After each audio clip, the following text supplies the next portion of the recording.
Hello, my name is Faisal Khan. I'm a banking and a payment consultant. I got a really cool question, which is someone who's wanting to buy a small payment institution license in the UK. They're doing a change of control and they're saying, is there anything that I need to be aware of?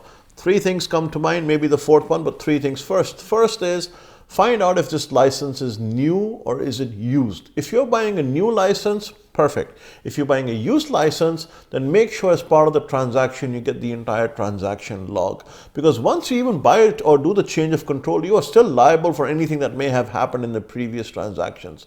It is always risky buying a company that has done transactions, and without the transaction log, I would never purchase one.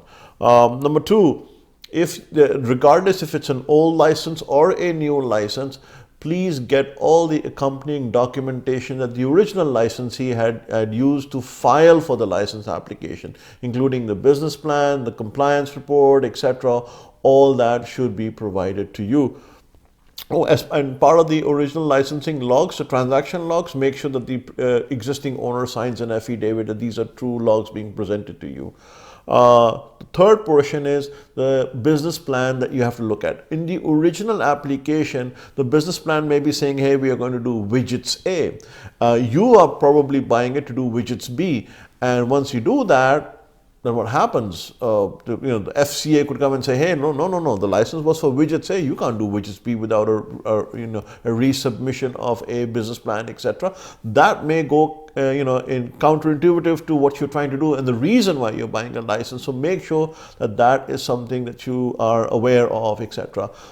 The fourth thing is to make sure and find out if any citations were given, any legal lawsuits were done, any notices, warnings, audits, etc. were done. You need to be aware of anything and everything that happened from a regulatory point of view and this company. So make sure that is there.